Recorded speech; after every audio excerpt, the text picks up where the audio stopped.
Hello students, welcome to my YouTube channel Mentor Classes.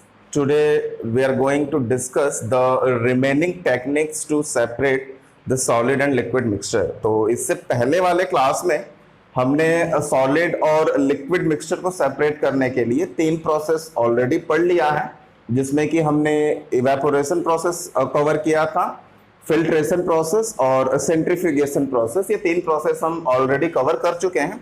आज हम बाकी के तीन प्रोसेस पढ़ेंगे, जिसमें फर्स्ट है, अगर हम फोर्थ प्रोसेस की बात करें तो डिस्टिलेशन है, डिस्टिलेशन। फिफ्थ प्रोसेस है आपका क्रिस्टलाइजेशन, क्रिस्टलाइजेशन और क्रिस्टलाइजेशन। और सिक्स्थ प्रोसेस जो है वो है आपका क्रोमैटोग्राफी, क्रोमैटोग्राफी टेक्निक्स। तो ये तीन प्रोसेस अभी हमें पढ़ना है, जो कि यूज होता है सेपरेट करने के लिए सॉलिड लिक्विड मिक्सचर को। तो हम वन बाय वन डिस्कस करते हैं। फर्स्ट स्टार्ट करते हैं डिस्टिलेशन से। तो फोर्थ प्रोसेस हम लेते हैं डिस्टिलेशन और देखते हैं कि हम इसको किस तरीके से यूज करते हैं सॉलिड लिक्विड मिक्सचर को सेपरेट करने के लिए। तो मैं यहां पे अभी इसको रफ कर दे रहा हूं। इन तीनों को हम वन बाय वन करके डिस्कस करते हैं। First distillation. डिस्टिलेशन क्या है? डिस्टिलेशन प्रोसेस में दो प्रोसेस इन्वॉल्व होता है। First, it involve two process, it involve two process. First one is evaporation, evaporation, and second one is condensation, condensation. अगर हम इसको यहां पे देखें तो फर्स्ट इसमें क्या होगा, फर्स्ट इसमें हम लिक्विड को क्या करेंगे, हीट करेंगे। हीट करेंगे तो वो किस में चेंज होगा, वो वेपर में चेंज होगा, वेपर। और अगेन फिर हम वेपर को कूल करेंगे, वेपर को हम कूल करेंगे तो अगेन उसको हम लिक्विड में चेंज करेंगे। और जिसमें ये दोनों प्रोसेस, ये प्रोसेस क्या हुआ, change of liquid into vapour, this process is called evaporation, और change of vapour into liquid is called condensation. तो जहां पे जिस प्रोसेस में ये दोनों प्रोसेस इन्वॉल्व होते हैं उस प्रोसेस को हम डिस्टिलेशन कहते हैं। अगर हम यहाँ पे एग्जांपल लें डिस्टिलेशन के लिए, तो अगेन जो हमने इवेपोरेशन में लिया था सॉल्ट एंड वाटर, ये दोनों मिक्सचर को हमने इवेपोरेशन से सेपरेट किया था। तो लेकिन इवेपोरेशन में क्या है कि जब भी हम इवेपोरेशन टेक्निक यहाँ पे यूज करते हैं तो उसमें क्या होता है, वाटर जो है इवेपोरेट होके चला जाता है एनवायरनमेंट में, खाली हमें सॉल्ट मिलता है, सिर्फ सॉल्ट मिलता है। बट अगर पूछा जाए, अगर कहा जाए कि मुझे इस मिक्सचर को सेपरेट करना है और मुझे सॉल्ट भी चाहिए, वाटर भी चाहिए, वाटर को मुझे इवेपोरेट नहीं करना है, मुझे दोनों चाहिए, तो उस केस में क्या होगा, उस केस में इवेपोरेशन एप्लीकेबल नहीं होगा। उस केस में हमें डिस्टिलेशन प्रोसेस करना होगा, जिससे कि हमें सॉल्ट भी मिल जाए और हमें वाटर भी मिल जाए। तो इसको करने के लिए वी हैव एपरेटस। तो देखते हैं कि वो एपरेटस कैसे काम करता है। मैं यहाँ पे ड्रॉ करता हूं। सेम चीज है, सॉल्ट एंड वाटर के मिक्सचर को यहाँ पे हमने एक राउंड बॉटम फ्लास्क ले लिया है, this is called the round bottom flask. और यहाँ पे कॉर्क लगा हुआ है और यहाँ से एक कॉर्क है, ऊपर माउथ बंद है, जिससे कि अगर हम यहाँ पे सॉल्यूशन को हीट करते हैं तो वाटर जो है वहां से इवेपोरेट होके बाहर ना जाए। उसके बाद यहाँ से एक पासिंग ट्यूब लगा हुआ है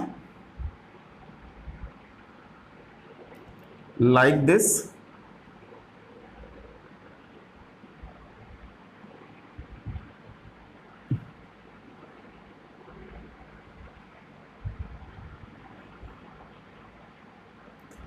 दिस द पासिंग ट्यूब, और इसको हमने एक स्टैंड पे रखा है, ट्राइपॉड स्टैंड पे, और इस वायर गेज के ऊपर, और यहाँ पे हम इसको फ्लेम के थ्रू हम इसको हीट करेंगे। और यहाँ पे हमने एक बकेट ले लिया हुआ है, यहाँ पे हमने एक बकेट रखा हुआ। तो ये ओवरऑल सेटअप है। यहाँ पे हमने एक थर्मामीटर लगाया हुआ है, this is called thermometer, thermometer. ये आपका क्या है, ये आपका पासिंग ट्यूब है, इसका नाम है पासिंग ट्यूब। ये आपका राउंड बॉटम फ्लास्क है, राउंड बॉटम फ्लास्क, फ्लास्क है जिसका बॉटम जो है राउंड शेप में है। यहाँ पे हमने बर्नर लिया हुआ है, ये आपका बर्नर है। यहाँ थर्मोमीटर है just to measure the temperature. ये आपका पासिंग ट्यूब है जिससे कि लिक्विड पास होगा, वेपर पास होगा। और यहाँ पे जो हम दिखाई दे रहा है, यहाँ पे ट्यूब के ऊपर का जो स्पेस है ये ग्लास ट्यूब है और इसमें क्या होता है, इसमें आइस ऑब्लिक वाटर भरा जाता है। क्या यूज होता है इसका आइस और वाटर का भी हम एक्सप्लेन करते हैं। अब हम क्या करेंगे, ये एपरेटस है डिस्टिलेशन प्रोसेस के लिए। अब हम क्या करेंगे, हम जो सॉल्ट और वाटर का मिक्सचर है वो हम इस कंटेनर में लेते हैं, इस कंटेनर में लेते हैं और हम यहाँ पे इसको हीट करेंगे। इस सॉल्यूशन को, सॉल्ट एंड वाटर के सॉल्यूशन को हम यहाँ पे हीट करेंगे। तो हम जानते हैं यहाँ पे, क्योंकि यहाँ पे जो वाटर है वो इवेपोरेट होगा, सॉल्ट नॉन वोलाटाइल है, नॉन वोलाटाइल मतलब वो इवेपोरेट नहीं होगा और वाटर जो है वो इवेपोरेट होगा। तो जब यहां से इवेपोरेशन स्टार्ट होगा, यहाँ पे हमने थर्मोमीटर लगाया है टेम्परेचर को मेजर करने के लिए, जस्ट यहाँ पे लगा हुआ। अब यहाँ पे क्या होगा, जैसे ही वाटर हीट होगा तो यहाँ से इवेपोरेशन स्टार्ट होगा।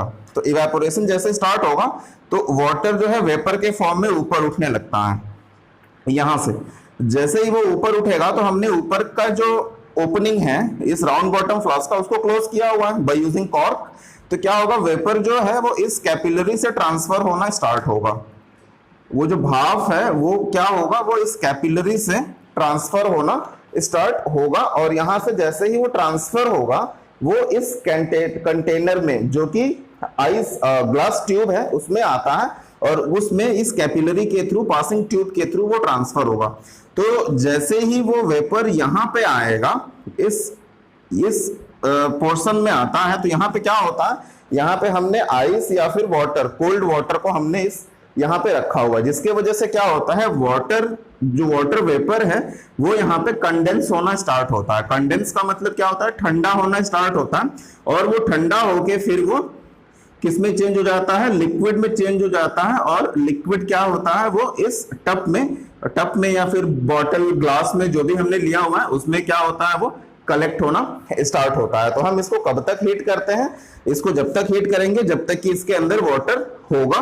और जब पूरा पानी इवेपोरेट हो जाता है तो वो क्या होगा, वो यहां से ट्रांसफर होके और यहाँ पे कूल होके वो नेक्स्ट कंटेनर में क्या होता है, ट्रांसफर हो जाता है। तो हमें यहाँ पे क्या मिलता है, यहाँ पे हमें वाटर मिल जाता है और यहाँ पे क्या है, यहाँ पे जो सॉल्ट बचा हुआ है वो सॉल्ट हमें ऑब्टेन हो जाता है। तो इस तरीके, यहाँ पे क्या है, यहाँ पे हम ऑलरेडी देख सकते हैं, यहाँ पे दो प्रोसेस है। यहाँ पे क्या हो रहा है, यहाँ पे इवेपोरेशन प्रोसेस हो रहा है जिसमें कि लिक्विड जो है वो वेपर में चेंज हो रहा है। अगेन जब वो यहाँ पहुंचता है तो यहाँ पे क्या होता है, हम इसको कंडेंस करते हैं। कंडेंस मीन्स वाटर वेपर जो है वो कूल होने लगता है। कूल होने के लिए हमने आइस या फिर कोल्ड वाटर लिया हुआ है यहाँ पे, तो वो कूल होने लगता है। कूल होके वो अगेन लिक्विड में, वाटर में चेंज हो जाता है। तो ये टोटल प्रोसेस जो है वो डिस्टिलेशन कहलाता है। और ये पूरा प्रोसेस इस तरह के सब्सटेंस को, सॉल्ट एंड वाटर के मिक्सचर है, इस तरह के मिक्सचर को सेपरेट करने के लिए यूज होता है, जो कि सॉलिड और लिक्विड मिक्सचर है। तो this is the fourth process, distillation, and how distillation work. तो डिस्टिलेशन वो प्रोसेस है जिसमें अगेन दो प्रोसेस इन्वॉल्व है।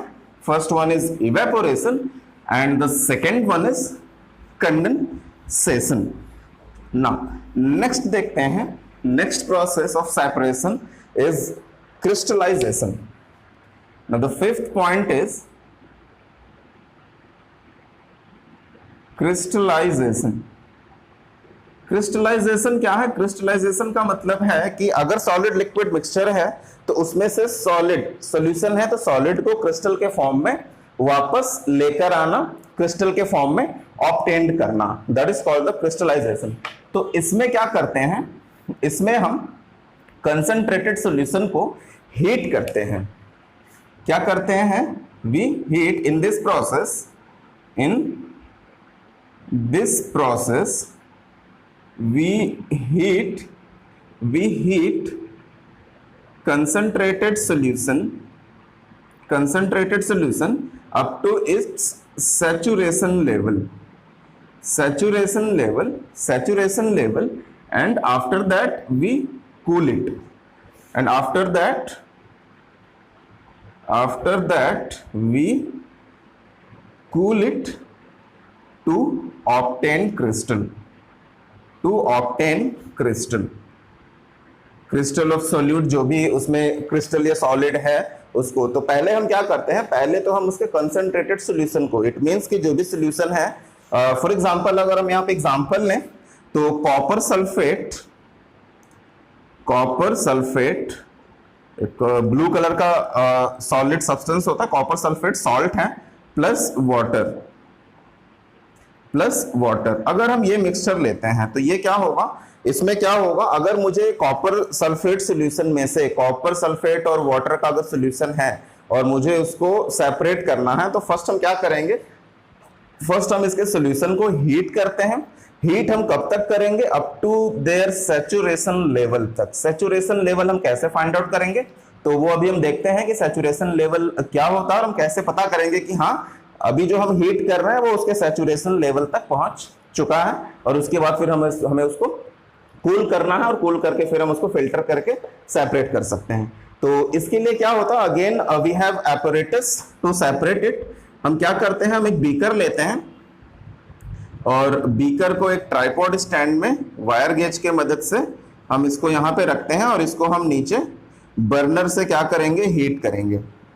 दिस द बर्नर, और यहाँ पे मैंने लिक्विड लिया हुआ है, वाटर है, और यहाँ पे क्या करूंगा मैं, इसके माउथ पे मैंने चाइना डिश लिया हुआ, चाइना डिश, जिसमें मैं क्या करूंगा, जिसमें मैं copper sulphate CuSO4 plus water का जो सॉल्यूशन है या फिर मिक्सचर है, इसको मैं इस डिश में ले लूंगा। अब इसके बाद मैं क्या करूंगा, इसके बाद मैं इस एपरेटस को हीट करना स्टार्ट करूंगा with the help of burner. ये हमने बर्नर लिया हुआ है, बीकर है, ऊपर चाइना डिश है। अब क्या होगा, इसको मैं हीट करूंगा। तो हीट करूंगा, कब तक हीट करूंगा, जब तक कि ये जो सॉल्यूशन लिया हुआ है हमने, ये जो मिक्सचर लिया हुआ है, ये कहां तक ना पहुंचे, ये अपने सैचुरेशन स्टेज तक ना पहुंचे। सैचुरेशन स्टेज का क्या मतलब होता है, a stage when we can't able to add more solute in it. वो स्टेज जहां पे हम और सॉल्यूट को ऐड ना कर सकें, और सॉल्यूट को हम ऐड करते हैं तो वहां पे वो डिसॉल्व नहीं होगा, वो एज इट इज क्रिस्टल के फॉर्म में होगा, सॉलिड के फॉर्म में होगा। तो हम इसको हीट करेंगे, और हीट करेंगे कहां तक, सैचुरेशन स्टेज तक। तो सैचुरेशन स्टेज पता करने के लिए हम क्या करेंगे, हम यहाँ पे ग्लास रॉड इस पे डालेंगे उस सॉल्यूशन में, और ग्लास रॉड को जब हम रिमूव करेंगे वहां से, तो अगर ग्लास रॉड के ऊपर कॉपर सल्फेट का क्रिस्टल स्टिक हो गया तो हम समझ जाएंगे वहां पे कि वो सैचुरेशन स्टेज पे पहुंच चुका है, वो जो सॉल्यूशन है वो सैचुरेशन स्टेज पे पहुंच चुका है। अब उसके बाद हम क्या करेंगे, वहां से फिर हम बर्नर को रिमूव करेंगे, और रिमूव करने के बाद फिर इस सॉल्यूशन को हम क्या करेंगे, सेपरेट कर लेंगे यहाँ पे, और इस सॉल्यूशन को हम कूल करेंगे, ठंडा करेंगे। तो ठंडा करने पे देखेंगे कि यहाँ पे जो कॉपर सल्फेट के जो क्रिस्टल हैं वो फॉर्म होने लगते हैं, और फिर उस क्रिस्टल को ठंडा होने के बाद हम फिर फिल्टर पेपर से उसको फिल्टर करके, और फिर कॉपर सल्फेट के जो क्रिस्टल है उसको हम ऑब्टेन कर सकते हैं। तो ये जो प्रोसेस है इसमें क्या होता है, क्योंकि हम जो सॉलिड होता है कॉपर सल्फेट, उसको हम किस फॉर्म में ऑब्टेन करते हैं, क्रिस्टल के फॉर्म में ऑब्टेन करते हैं, इसीलिए इस प्रोसेस को क्रिस्टलाइजेशन प्रोसेस कहा जाता है। So this is again another method to separate solid liquid mixture. Now the last one is, जो हमें पढ़ना है वो है chromatography. Now what is chromatography techniques. अब नेक्स्ट है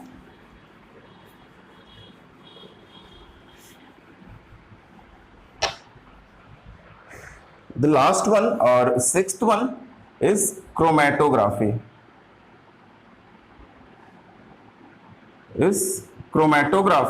और क्रोमेटोग्राफी टेक्निक के लिए हमको यहाँ पे पढ़ना है पेपर क्रोमेटोग्राफ। इसमें हमें लेना है पेपर क्रोमेटोग्राफ। एक पेपर होता है जिसके थ्रू हम सॉलिड लिक्विड मिक्सचर को सेपरेट करते हैं। तो यहाँ पे बेसिकली हम ये जो प्रोसेस है क्रोमेटोग्राफ, ये बेसिकली डाई वगैरह जहाँ पे दो या दो से अधिक सॉलिड जो कि कलर जब मिक्स होते हैं सॉल्यूशन में, तो उनको सेपरेट करने के लिए हम क्रोमेटोग्राफ पेपर या फिर क्रोमेटोग्राफी टेक्निक का इस्तेमाल करते हैं। और ये जो टेक्निक है that is based on the solubility rate of different solid और different dye। तो यहां पे हम बात करते हैं, यहां पे हम एक एग्जांपल लेंगे ब्लैक कलर का। ब्लैक कलर, अगर हम ब्लैक कलर की बात करें, ब्लैक लिक्विड कलर की बात करें, तो यहां पे ब्लैक कलर क्या होता है, it's a mixture of different colour. ये क्या होता है, इसमें बहुत सारे, it's a mixture of different colour. तो ये क्या होता है, इसमें बहुत सारे कलर मिक्स होते हैं और सारे कलर मिलके जो ब्लैक कलर का फॉर्मेशन करते हैं। तो यहां पे हम ब्लैक कलर को यूज करेंगे और ब्लैक कलर को यूज करके हम देखेंगे कि इसमें कौन कौन से कलर मिक्स हैं और हम डिफरेंट कलर को उसके सॉल्युबिलिटी रेट के अकॉर्डिंग हम उनको सेपरेट करेंगे बाय यूजिंग पेपर क्रोमेटोग्राफ। कैसे यूज करेंगे, कैसे अलग करेंगे, by using paper chromatograph technique. तो पेपर क्रोमेटोग्राफी होता क्या है, पेपर क्रोमेटोग्राफ होता क्या है, सिंपली एक पेपर होता है ऐसे रेक्टेंगल शेप में, हम इसको फिल्टर पेपर भी यूज करके कर सकते हैं। अगर लैब में क्रोमेटोग्राफ पेपर नहीं है तो वहां पे हम फिल्टर पेपर भी यूज करके कर सकते हैं। तो फर्स्ट हम क्या करते हैं, हम पेपर क्रोमेटोग्राफ लेते हैं यहाँ पे ऑफ दिस साइज, और उस पे क्या करते हैं, हम नीचे से किसी भी साइड से नीचे से कम थोड़ा सा 3 सेंटीमीटर या फिर 4 सेंटीमीटर का गैप देके यहाँ पे हम एक मार्क कर लेते हैं। ये जो गैप होगा इट्स 3 to 4 सेंटीमीटर। नीचे से हम 3 से 4 सेंटीमीटर जगह छोड़ देंगे और जगह छोड़ने के बाद एक लाइन पेंसिल से हम इस तरीके से मार्क कर देंगे। अब मार्क करने के बाद क्या है, जो हमने ब्लैक कलर लिया हुआ है लिक्विड के फॉर्म में, उसका एक ड्रॉप जो है हम वहां पे सेंटर में ऐसे गिरा देंगे और उस पे ड्रॉप से एक उस पेपर क्रोमेटोग्राफ पे हम उसको जो ब्लैक कलर सोल्यूशन है उसका हम एक ड्रॉप यहाँ पे गिरा देंगे। और गिराने के बाद हमें इसको ड्राई कर लेना है, सुखा लेना है पूरा।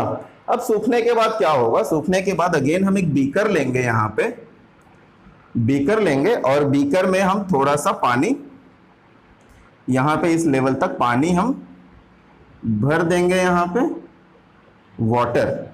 और लेने के बाद फिर हम इस पेपर क्रोमेटोग्राफ को, जिसमें हमने ब्लैक कलर का डाई लिया हुआ है, कलर लिया हुआ है, again dye is solid form, जब उसको इंक बनाते हैं तो वो लिक्विड के फॉर्म में होता है, लेकिन जब उसको ड्राई करेंगे जो कलर मिलेगा वो सॉलिड के फॉर्म में होगा। अब क्या होगा, अब हम यहाँ पे अब ग्लास रॉड के हेल्प से या फिर ग्लास स्लाइड होता है इस तरीके से, अपने बायो लैब में देखा होगा, स्लाइड प्रिपेयर करने के लिए ग्लास स्लाइड होता है। तो हम स्लाइड ले लेंगे और स्लाइड के ऊपर पेपर को लगा देंगे just to support it, support करने के लिए। और फिर हम उसको क्या करेंगे, यहाँ पे हम उस वाटर में जो है हम उसको डिप करेंगे। अच्छा, यहाँ पे हम डिप कैसे करेंगे, डिप इस तरीके से करना है कि ये जो हमने डाई लिया हुआ है यहाँ पे, पानी का जो लेवल है उसके नीचे हो, ये जो कलर है उसको उसमें डिप नहीं करना है। तो मैं क्या करूंगा, मैं थोड़ा सा, और कलर जो होगा वो पानी के ऊपर यहाँ पे होगा, ठीक है। और इसको हमें ऐसे वर्टिकली खड़ा करना है with the help of anything. आप किसी भी हेल्प ले सकते हो, किसी चीज का हेल्प लेके हम इसको ऐसे वर्टिकली खड़ा कर लेंगे, जिससे कि ये जो डाई लगा हुआ है वो इसके अंदर, पानी के अंदर डिप ना हो, पानी के कांटेक्ट में ना आए। अब क्या होगा, अब हम क्या होगा कि जो वाटर है वो क्या होगा, वो पेपर एब्जॉर्ब करेगा वाटर को, और एब्जॉर्ब करके वो धीरे धीरे धीरे धीरे ऊपर उठेगा, ऊपर उसका लेवल जो है वाटर जो है ऊपर उठने लगता है। तो जैसे ही वाटर ऊपर की तरफ उठने लगता है तो क्या होगा, जब वो कलर के कांटेक्ट में आएगा वाटर, तो अब ब्लैक कलर में क्या है, ब्लैक कलर में बहुत सारे कलर हैं और हर कलर की सॉल्युबिलिटी रेट डिफरेंट होती है। हर चीज की सॉल्युबिलिटी रेट जो है डिफरेंट होता है, कोई जल्दी डिसॉल्व हो जाता है, कोई लेट से डिसॉल्व होता है। तो अगेन जो कलर जितना जल्दी डिसॉल्व होगा वो वाटर के साथ उतने ही दूरी तक जाता है, उतने ही ऊपर तक जाता है। जिसकी सॉल्युबिलिटी रेट अधिक होगी वो वाटर के साथ उतने ही दूर तक जाएगा, जिसकी सॉल्युबिलिटी रेट कम होगी वो उतने ही कम दूरी ट्रेवल करेगा। इट मींस कि वो लेट से डिसॉल्व होगा, तो वाटर पहले ऊपर चला जाएगा तो वो धीरे धीरे धीरे धीरे ऊपर आता है। तो हम क्या देखते हैं कि जिसकी सॉल्युबिलिटी रेट अधिक होती है वो कलर ऊपर चला जाता है, जिसकी सॉल्युबिलिटी रेट उससे कम होती है वो नीचे, जिसकी सॉल्युबिलिटी रेट और कम होती है वो कहां पे आ जाता है, नीचे आके वो सरफेस पे स्टिक हो जाता है in the form of point. अलग अलग कलर के हमें वहां पे पॉइंट दिखाई देते हैं। तो इस तरीके से हम पेपर क्रोमेटोग्राफ को यूज करके वहां पे जो डाई में जितने भी डिफरेंट कलर के मिक्सचर है, ब्लैक डाई अगर हम बात करें कलर की, तो उस कलर में से हम डिफरेंट कलर को क्या कर सकते हैं, अलग कर सकते हैं बाय यूजिंग पेपर क्रोमेटोग्राफी। और उसके बाद जो हमें डिफरेंट कलर का पेपर मिलता है, यहां से अब कलर सेपरेट हो गए, अब हम इसको क्या करेंगे, अब हम इसको निकालेंगे यहां से और ड्राई कर लेंगे। और ड्राई करने के बाद जो हम नोटिस करेंगे यहाँ पे जो हमने कलर लिया था तो डिफरेंट कलर हमें ऐसे दिखाई देंगे। और वो पेपर क्रोमेटोग्राफ जो कि डिफरेंट कलर शो करता है उसको क्रोमेटोग्राम कहा जाता है, क्रोमेटोग्राम। तो this is called the chromatograph which shows the different colour of a black dye. तो ये भी एक टेक्निक है जिसके थ्रू हम कलर में से, ब्लैक कलर में से और डाई में से, और डिफरेंट डाई हैं तो उसको हम सेपरेट कर सकते हैं बाय यूजिंग क्रोमेटोग्राफी टेक्निक। तो ये टोटल हो गए आपके 6 प्रोसेस जो हमें क्लास 9th में पढ़ना था कि how we separate solid liquid mixture by using evaporation techniques, by using filtration, by using centrifugation, by using distillation, by using chromatography technique and by using crystallization। तो ये 6 टेक्निक हैं। और अगर इन टॉपिक में आपको कोई भी डाउट है तो जरूर पूछिएगा और मेरे चैनल को लाइक और सब्सक्राइब करना मत भूलिएगा। तो मिलते हैं नेक्स्ट क्लास में जिसमें हम डिस्कस करेंगे कि अगर 2 लिक्विड का मिक्सचर है तो हम उसको कैसे सेपरेट करेंगे। तब तक के लिए थैंक यू।